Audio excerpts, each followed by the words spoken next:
Welcome to జై news. ముందుగా headlines చూద్దాం. కనిగిరిలో రా కదలిరా సభ ప్రత్యేక హెలికాప్టర్లో వెళ్లిన చంద్రబాబు. నేటి నుంచి ఈ నెల 29 వరకు రా కదలిరా సభలు. రాష్ట్ర వ్యాప్తంగా 22 సభలు. ఇవాళ కనిగిరిలో తొలి సభ.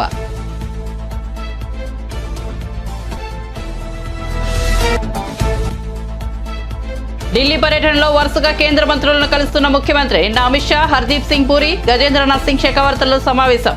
నేడు రాజ్నాథ్తో రక్షణ శాఖ భూములు, కంటోన్మెంట్ అంశాలపై చర్చ.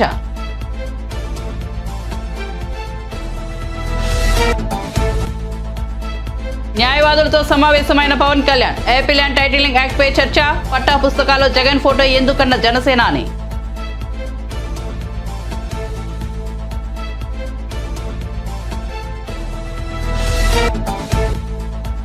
ఉచిత బస్సు ప్రయాణం పట్ల మహిళలు ఆనందంగా ఉన్నారన్న జగ్గారెడ్డి. నేడు అసెంబ్లీలో ఉంటే బీఆర్ఎస్ ఎమ్మెల్యేల ఆటలు సాగనిచ్చేవాడిని కాదని వెల్లడి.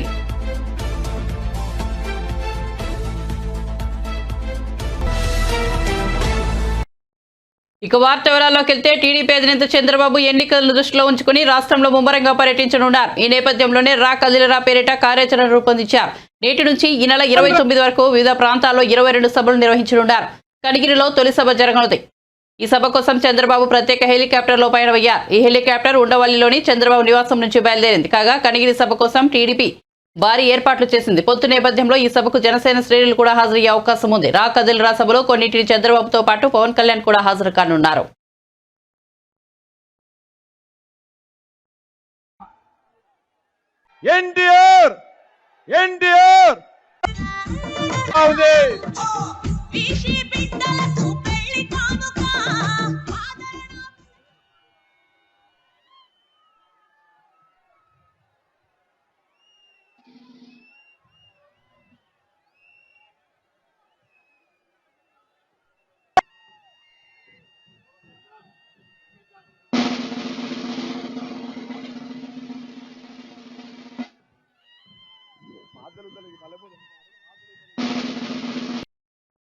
నేను ఇచ్చేవాడిని, మీరు తీసుకునేవాళ్ళు, అందరూ నాకు లోబడి ఉండాలి అనే మైండ్ సెట్ జగన్ అంటూ జనసేనాని పవన్ కళ్యాణ్ విమానాస్త్రాలు సంధించారు.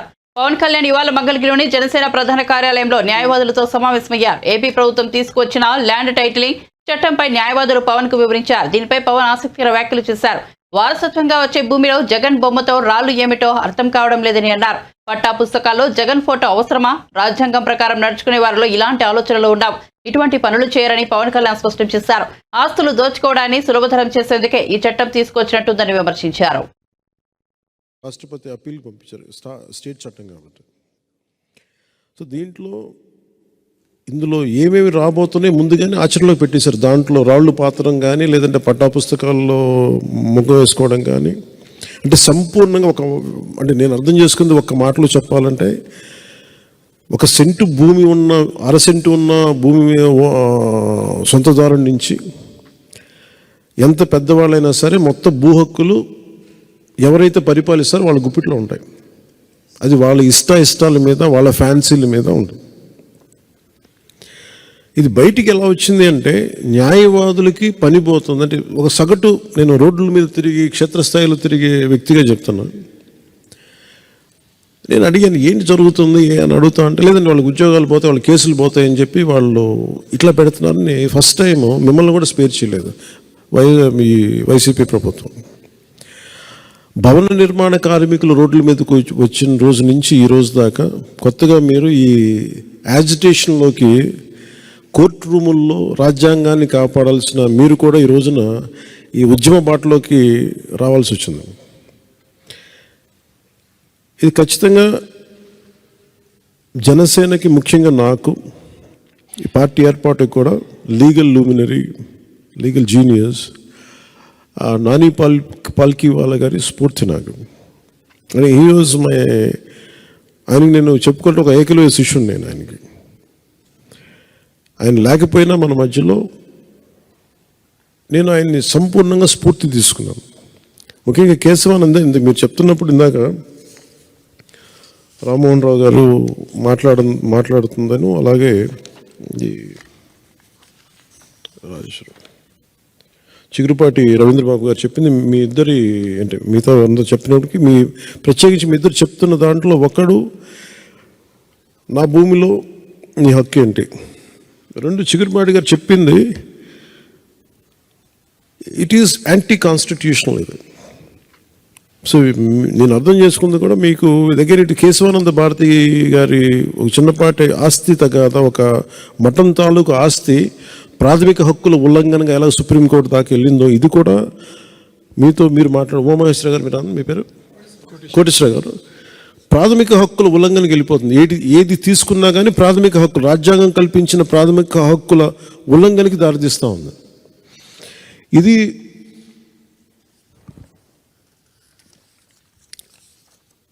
అంటే మీకు ఇది జగన్ దీన్ని ఎలా అనుకూలంగా తీసుకుంటున్నాడంటే, ఆయనకి వైజాగ్లో వచ్చి దోచుకున్న ప్రాపర్టీస్ అన్నిటిని లెజిటిమేట్ చేసుకోవడానికి ఇది తెచ్చుకున్న చట్టంలా ఉంది. అంటే వైజాగ్లో వాళ్ళు దోచుకున్న ఆస్తులకి లెజిటిమైజ్ చేసుకునేందుకు చట్టంలో ఇది ఒకటి ఉంది. అలాగే ఈ పొలిటికల్ ఈ వాళ్ళ ఎవరినైతే ఇప్పుడు మీరు అంటున్నారు, మీరు కోర్ట్స్ని దాటేసి కోర్ట్స్ని అతిక్రమించి రెవెన్యూ అథారిటీస్కి హక్కు ఇచ్చేస్తే, రెవెన్యూ వ్యవస్థ అంతా ఎవరైతే ప్రభుత్వాన్ని నడుపుతారో వారి చేతిలో ఉండదు. కోర్టులు ప్రభుత్వం చేతిలో ఉండవు. ఆ హక్కుని ఇటు మైకి ఇటు తీసేస్తే మటుకు ఖచ్చితంగా మోర్ ఈజీ అయిపోతే ఆస్తిని దోచేయటం మరింత సులభతరం అవుతుంది. ఒకటే అనిపిస్తుంది, ఋషికొండని ఒక ఉదాహరణ చెప్తాను. ఋషికొండని రేపొద్దున అన్యాక్రాంతం దోచుకున్నాడు ఆయన. ఇందాక మీరు చెప్తున్నట్టుగా ఉమామహేశ్వర గారు మీరు చెప్తున్నట్టుగా ఏదైనా వాళ్ళు అప్లై చేసుకోవచ్చు. ఇది నాది అని రాసేసుకుంటే సరిపోద్ది, నో క్వశ్చన్స్ ఆస్క్డ్.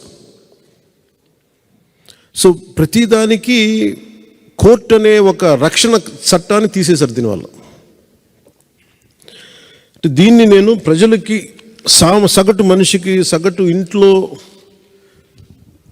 వంట చేసుకునే ఒక ఆడపడుచుకు కూడా, కేవలం గృహిణికి కూడా ఇది అర్థం అయ్యేలాగా నాకు మరింత లోతుగా దీన్ని తీసుకెళ్ళాలి.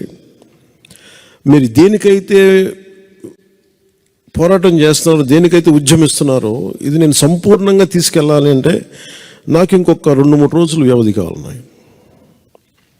ఎందుకంటే ఇది నాకు దీని తాలూకు గ్రావిటీ, దీని తాలూకు సీరియస్నెస్ నాకు అర్థమవుతుంది.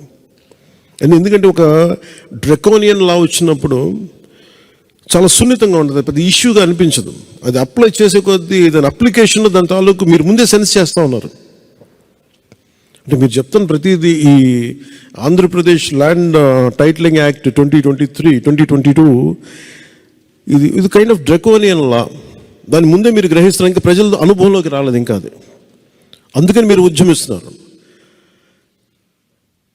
దీంట్లో ఇది మరింత చేరువయ్యేలాగంటే నాకు వ్యక్తిగతంగా ఇంకొంచెం నాకు అవగాహన ఇంకా అవసరం. అంటే నాకు అర్థమైంది, కానీ దీన్ని సగటు మనిషికి ఏమాత్రం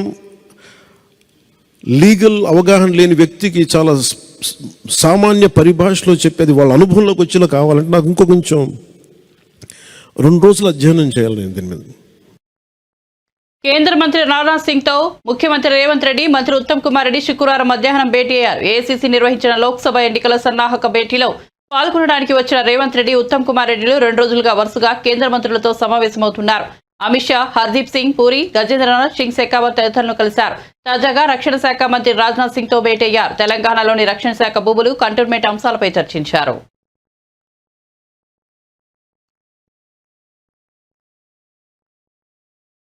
అర్హత ఉన్న ఏ లబ్ధిదారు కూడా సంక్షేమ పథకాలను మిస్ కాకుండా చూడాలనేది తమ ప్రభుత్వ లక్ష్యమని ముఖ్యమంత్రి వైఎస్ జగన్మోహన్ రెడ్డి స్పష్టం చేశారు. ప్రజలకు మన ప్రభుత్వం ఎప్పుడూ తోడుగా నిలబడుతుందని, అర్హత ఉండి సాంకేతిక కారణాలతో అందని వారికి పథకాన్ని వర్తింపజేయాలనే తలనొప్పుతోనే ఈ మంచి కార్యక్రమాన్ని అమలు చేస్తున్నామన్నారు. అర్హులై ఉండి ఏ కారణం చేతనైనా లబ్ధి అందని వారికి సీఎం వైఎస్ జగన్మోహన్ రెడ్డి శుక్రవారం తన క్యాంపు కార్యాలయం నుంచి బటన్ నొక్కి వారి ఖాతాల్లో జమ చేశారు. ఈ కార్యక్రమం ద్వారా 68,990 మంది అర్హులకు 97.70 కోట్లను సీఎం జగన్ జమ చేశారు. ఇలా ఏటా 2 పర్యాయాలు జనవరి, జూన్ మధ్య అందించిన సంక్షేమ పథకాలకు సంబంధించి ఏ కారణంతోనైనా మిగిలిన వారికి జూన్, జూలైలోనూ, అలాగే జూలై నుంచి డిసెంబర్ వరకు మిగిలిపోయిన వారికి డిసెంబర్, జనవరిలో సాయం అందిస్తున్న విషయం తెలిసిందే.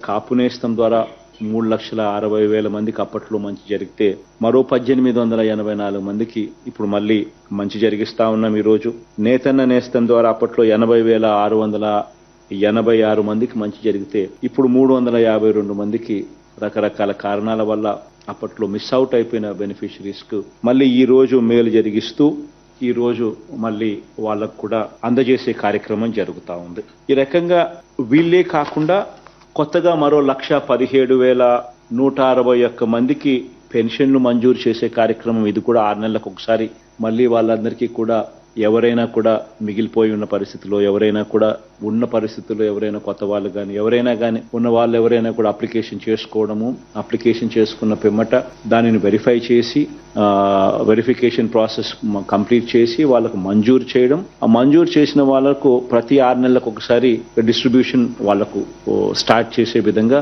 వాళ్ళకు కార్డులు ఇచ్చి మొదలుపెట్టే కార్యక్రమంలో భాగంగా 1,17,161 మందికి కొత్తగా పెన్షన్ల జాబితాలోకి యాడ్ చేస్తా ఉన్నాం ఈ రోజు నుంచి. అదే మాదిరిగానే మరో 1,11,321 మందికి కొత్త బియ్యం కార్డులను కూడా ఈ రోజు ఈ నెల నుంచే వాళ్ళకు కూడా ఇవ్వడం జరుగుతూ ఉంది. అదే రకంగా 6,314 మందికి కొత్తగా ఆరోగ్యశ్రీ కార్డ్స్, అదే రకంగా 34,623 మందికి కొత్తగా ఇళ్ల స్థలాలు ఈ 90 డే ప్రోగ్రామ్ లో భాగంగా శాంక్షన్ చేసే కార్యక్రమాలు ఏదైతే జరుగుతూ ఉన్నాయో ఆ 34,623 మందికి ఇళ్ల స్థలాలు, ఇవన్నీ కూడా పథకం ఏదైనా ఉన్నా కూడా ప్రతి 6 నెలలకు ఒకసారి ఏ ఒక్కరూ కూడా మిస్ కాకూడదు, ఏ పేదవాడు ఇబ్బంది పడే పరిస్థితి రాకూడదు అని సాచ్యురేషన్ పద్ధతిలో ఎక్కడా కూడా వివక్ష అనేది దానికి తావివ్వకుండా, ఎక్కడా కూడా లంచం అనే పదానికి తావివ్వకుండా ప్రతి 6 నెలలకు ఒకసారి ఈ కార్యక్రమం జరిపిస్తూ పథకం అయిపోయిన తర్వాత మళ్ళీ 1 నెల పాటు టైం ఇస్తూ ఆ టైంలో వాళ్ళు అప్లికేషన్ పెట్టుకునే వెసులుబాటు కల్పించడమే కాకుండా ఆ తర్వాత వాళ్ళ పల్నాడు జిల్లా ముప్పాలలో మంత్రి అంబటి రాంబాబుకు ఊహించని పరిణామం ఎదురైంది. మంత్రి అంబటి రాంబాబు రోడ్డు ప్రమాద బాధిత కుటుంబాన్ని పరామర్శించేందుకు ముప్పాల వెళ్లారు. అయితే మృతుడి బంధువుల నుంచి మంత్రికి తీవ్ర నిరసన వ్యక్తమైంది. రోడ్డు ప్రమాదం జరిగింది ఎప్పుడు, మంత్రి వచ్చేది ఇప్పుడా అంటూ వారు మండిపడ్డారు. ముప్పాలలో మేము లేకపోతే వైసీపీ లేదు, మేము వైసీపీకి ఓట్లు వేసి గెలిపించాం, ఇప్పటి వరకు మాకు న్యాయం జరగలేదు, మంత్రి ఇప్పుడు ఎందుకు వచ్చాడు, ఇప్పుడు చచ్చిన తర్వాత వచ్చాడా అంటూ ఆగ్రహవేశాలు ప్రదర్శించారు. ఈసారి వస్తే చెప్పులతో కొట్టాలంటూ ఓ వ్యక్తి మంత్రి అంబటిపై ఆగ్రహంతో ఊగిపోయాడు. ఇది జరుగుతుండగానే గుంపులోంచి ఒకరు బూతులతో విరుచుకుపడ్డారు. కాగా మృతుడి బంధువులకు సర్ది చెప్పేందుకు పోలీసులు విశ్వ ప్రయత్నాలు చేశారు. అయినప్పటికీ వారు వినిపించుకోకపోవడంతో మంత్రి అంబటి అక్కడి నుంచి నిష్క్రమించారు.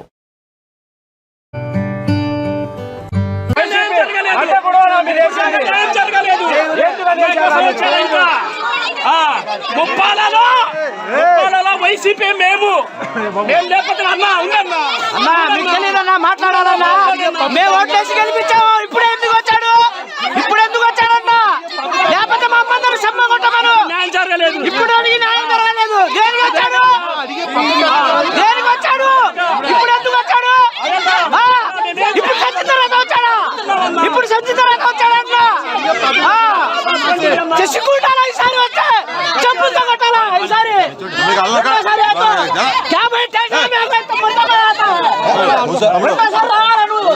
న్యాయం జరగలేదు. దేనికి వచ్చాడు ఇప్పుడు ఎందుకు వచ్చాడు, ఇప్పుడు సంచి తర్వాత వచ్చాడా, ఇప్పుడు సంచి తర్వాత వచ్చాడన్నా. చేసుకుంటారా ఈసారి వస్తే చెప్పులతో కొట్టాలా ఈసారి చేసుకుంటారా ఈసారి వస్తే చెప్పులతో కొట్టాలా ఈసారి. హనుమకొండ జిల్లా భీమదేవరపల్లి మండలం మల్కనూరులో మంత్రి పొన్నం ప్రభాకర్ ఉదయపు నడక నిర్వహించారు. ప్రజలను పలకరించి వారి సమస్యలను అడిగి తెలుసుకున్నారు. రోడ్డు పక్కనే ఉన్న హోటల్లో టిఫిన్ చేశారు. చిన్నారులకు శాలువా కప్పి సరదాగా మాట్లాడారు.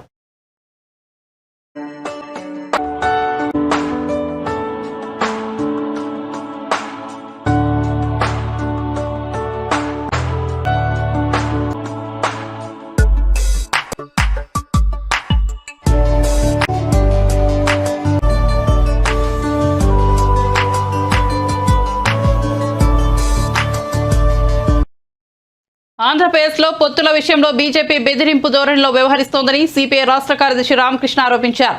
గుంటూరులోని పార్టీ కార్యాలయంలో ఆయన మీడియాతో మాట్లాడారు. రాజకీయాల్లో స్వేచ్ఛ లేకుండా పోయిందన్నారు. రాష్ట్రంలో జగన్ను ఇంటికి పంపే పార్టీలతో తాము కలిసి వెళ్తామన్నారు. మీరు బ్లాక్మెయిల్ చేస్తున్నారు. ఇక్కడ తెలుగుదేశం పార్టీని మీరు పక్కాగా బ్లాక్మెయిల్ చేస్తూ ఉన్నారు. నువ్వు ఆ అగ్రిమెంట్కి వస్తావా లేదా, మాతో చేసుకుంటావా లేదా అని నేను గ్యారంటీ చెప్తా. అంటే జగన్మోహన్ రెడ్డి అరెస్ట్ చేయలేడు కాదు, అరెస్ట్ చేయగలడు చంద్రబాబు నాయుడిని, కానీ 53 రోజులు జైల్లో పెట్టలేడు. 53 రోజుల పాటు చంద్రబాబు నాయుడిని జైల్లో పెట్టారంటే కేంద్రంలో అధికారంలో ఉన్న ప్రభుత్వం యొక్క సహకారంతోనే ఇద్దరు కలిసి మాట్లాడుకొని ఆయన్ని జైల్లో పెట్టారు. అక్రమంగా కేసులు పెట్టావు. నువ్వు ఏమాత్రం కూడా దానికి ఎవిడెన్స్ లేకుండానే 53 రోజులు జైల్లో పెట్టారంటే అది జగన్మోహన్ రెడ్డికి ఒక్కరికి చేత కాదు. జగన్మోహన్ రెడ్డి ముఖ్యమంత్రి అయ్యుండొచ్చు, కానీ ఒక బెయిల్ పైన ఉండే ముఖ్యమంత్రి అతను. కాబట్టి ఏమంటే కేంద్ర ప్రభుత్వము రాష్ట్ర ప్రభుత్వము కలిసి మాట్లాడుకొని, బీజేపీ నాయకులు వైఎస్ఆర్ పార్టీ నాయకులు కలిసి మాట్లాడుకొని జైల్లో పెట్టింది కాదని ఇప్పుడు చెప్పి వాళ్ళు తెలుగుదేశంతో మేము సర్దుబాటు చేసుకుంటాం, పొత్తు పెట్టుకుంటాం, అది కూడా బెదిరింపు ధోరణితో పొత్తు ఎందుకు మాట్లాడలే, మా అధిష్టానంతో మాట్లాడతారా లేదా మీరు అని బెదిరింపు ధోరణితో మాట్లాడుతూ ఉన్నారంటే అసలు రాజకీయాల్లో అంటే ఫ్రీడమ్ ఉందా లేదా అని నేను అడుగుతా ఉన్నా. వాళ్ళు ఏమంటారో వాళ్ళు పవన్ కళ్యాణ్ మాట్లాడేది మీరు మాట్లాడరా అని అంటున్నారంటే ఏమి, మీరు వచ్చి మా దగ్గర సాగిలపడండి అని చెప్తా అన్నారు. కాబట్టి ఏమంటే ఇవాళ రాజకీయాలు అంతకంతకు దిగజారిపోతూ ఉన్నాయి. ఆత్మగౌరవానికి ఇది పరీక్ష. తెలుగు ప్రజల ఆత్మగౌరవాన్ని పరిరక్షించడానికి పెట్టిన తెలుగుదేశం పార్టీ ఎన్టీ రామారావు పార్టీ, అలాంటి పార్టీని ఇవాళ బ్లాక్మెయిల్ చేసి చంద్రబాబు నాయుడు జైల్లో పెట్టి తర్వాత సుప్రీంకోర్టులో కేసు పైన జడ్జిమెంట్ రాకుండా దాన్ని ఆపి, క్లియర్గా తెలుసు 17A పైన జడ్జిమెంట్ వస్తే చంద్రబాబు నాయుడు ఫ్రీ బర్డ్గా తిరగొచ్చు ఆయన.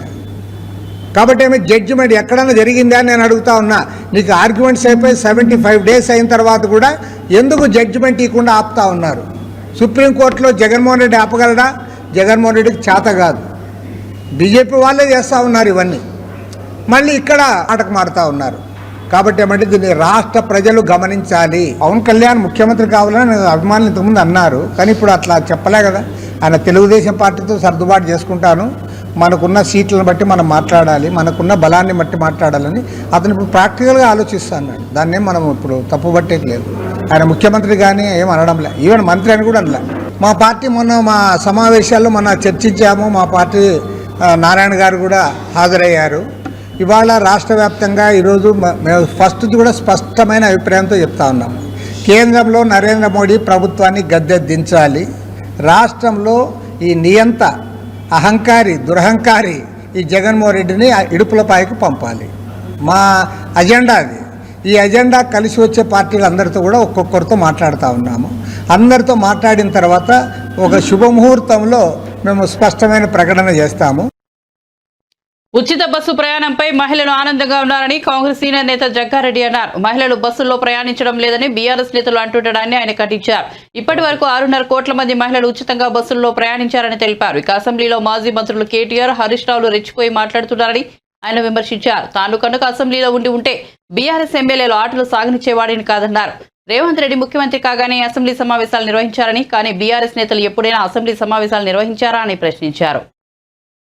శాసనసభ్యులు కానివ్వండి, ఓడిపోయినా అక్కడ పోటీ చేసిన మా నాయకులు కానివ్వండి, గతంలో మా ఆల్ ఇండియా ప్రెసిడెంట్ హామీ పథకాన్ని అమలు చేయడము 24 గంటల్లోనే సీఎం రేవంత్ రెడ్డి గారు ప్రారంభించడం కూడా జరిగింది. వారు ప్రారంభించారు.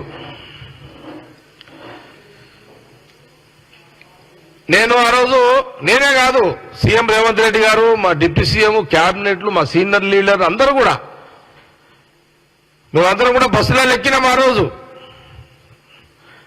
ముఖ్యమంత్రి రేవంత్ రెడ్డి గారు లాంచింగ్ చేసిన తర్వాత నేను చాలా ప్రాక్టికల్గా చూసిన ఆ రోజు బస్సులో ఆ ఉచిత ప్రయాణం మహిళలందరూ కూడా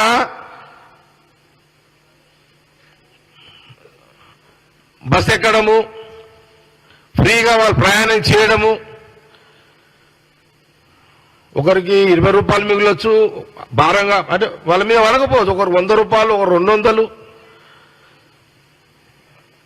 చాలా ఆనందాన్ని వ్యక్తం చేశారు మహిళా లోకం అంతా కూడా. తెలంగాణలో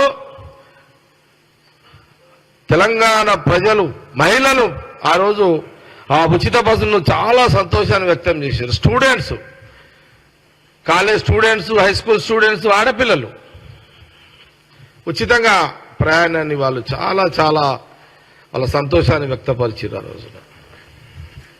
ఇది ఒక బ్రహ్మాండమైన మహిళా ఉచిత ప్రయాణం ఆర్టీ బస్సులో అనే ఒక స్కీమ్ గురించి వాళ్ళు చెప్తుంటే నాకు కూడా చాలా సంతోషం అనిపించింది.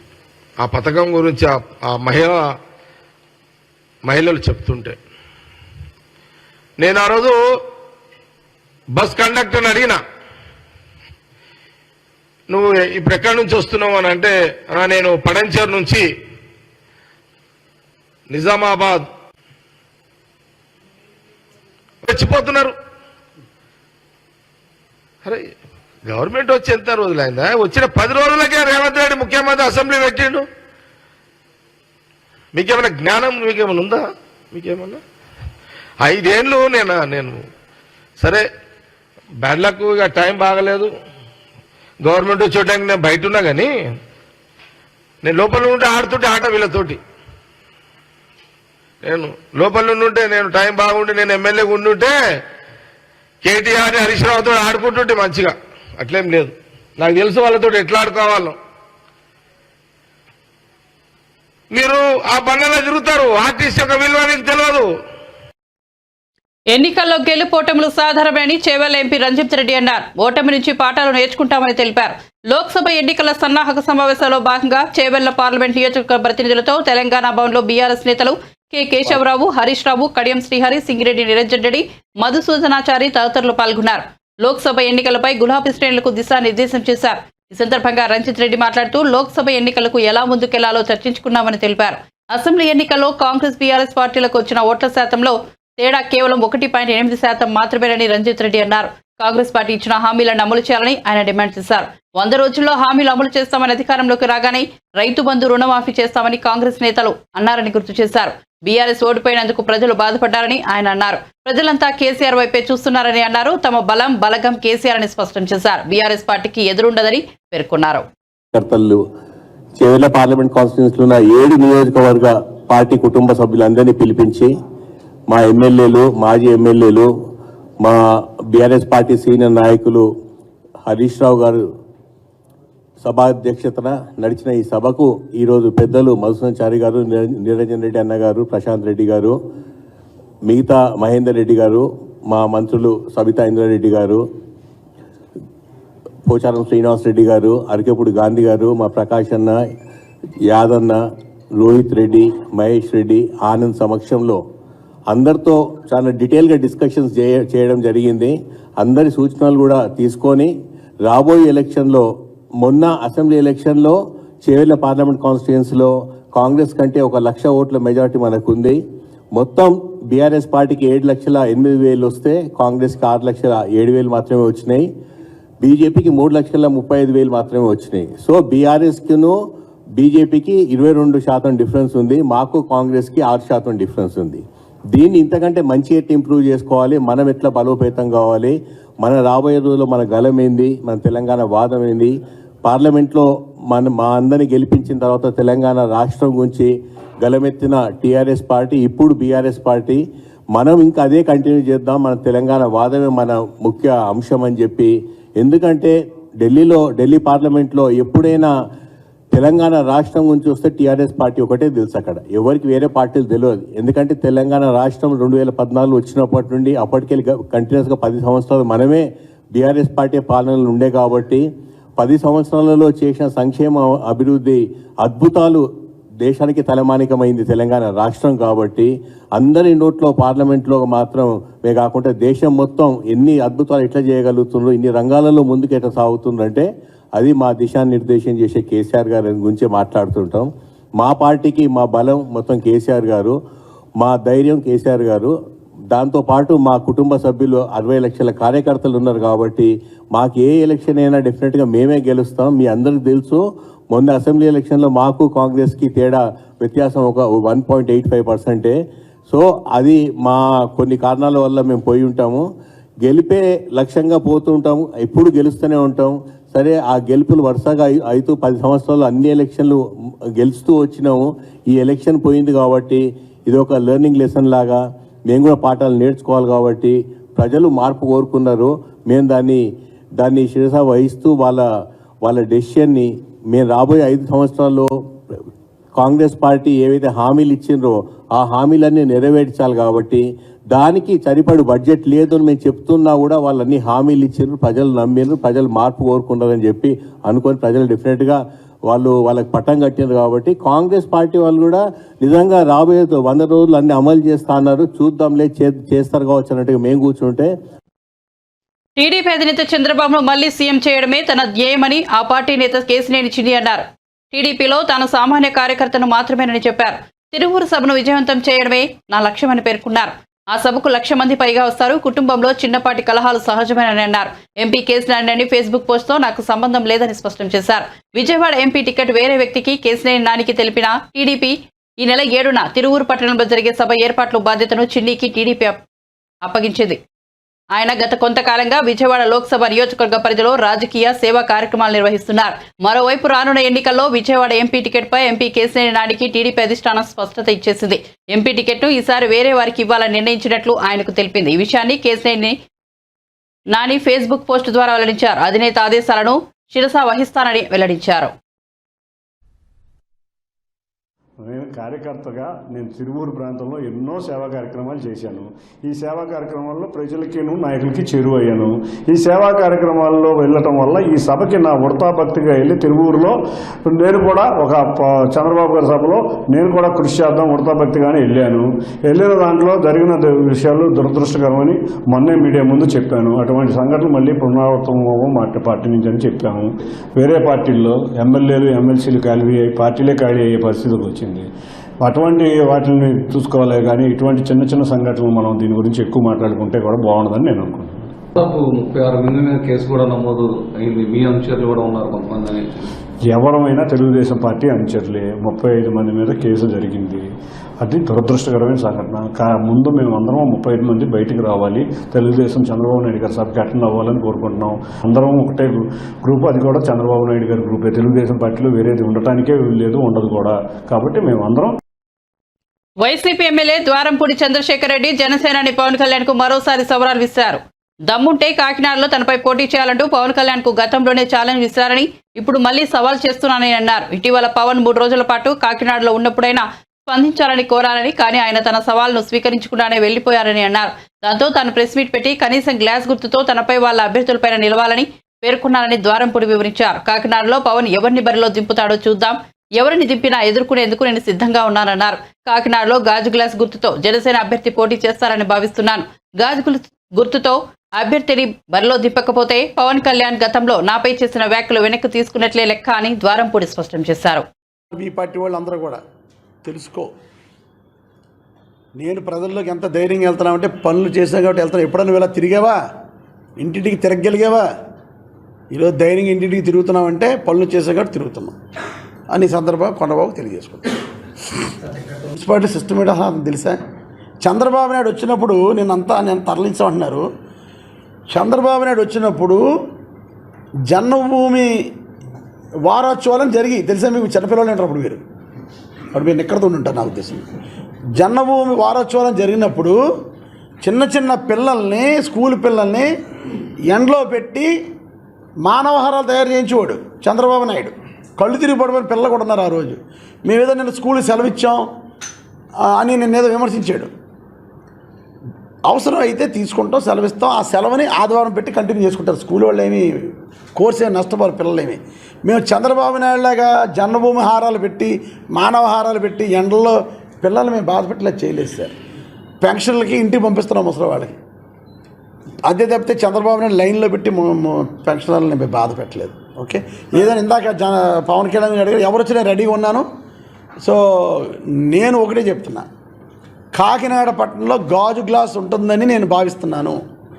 గాజు గ్లాస్ అన్నది లేకపోతే పవన్ కళ్యాణ్ నా మీద చేసిన విమర్శల్ని అతన్ని వెనక్కి తీసుకున్నట్టు లెక్క అని చెప్తున్నాను ఈ సందర్భంగా. బులెటిన్ ముగించే ముందు హెడ్లైన్స్ మరోసారి చూద్దాం.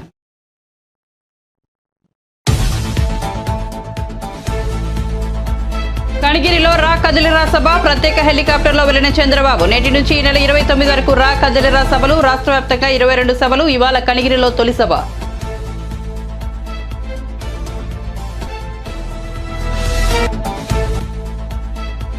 ఢిల్లీ పర్యటనలో వరుసగా కేంద్ర మంత్రులను కలుస్తున్న ముఖ్యమంత్రి నిన్న అమిత్ షా హర్దీప్ సింగ్ పూరి గజేంద్ర సింగ్ షెకావర్తులతో సమావేశం నేడు రాజ్నాథ్తో రక్షణ శాఖ భూములు కంటోన్మెంట్ అంశాలపై చర్చ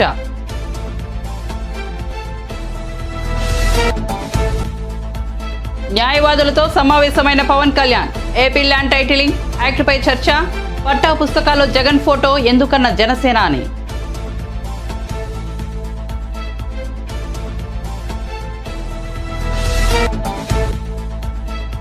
ఉచిత బస్సు ప్రయాణం పట్ల మహిళలు ఆనందంగా ఉన్నారన్న జగ్గారెడ్డి నేను అసెంబ్లీ ఉంటే బీఆర్ఎస్ ఎమ్మెల్యే లాటలు సాగనిచ్చేవాడిని కాదని వెల్లడి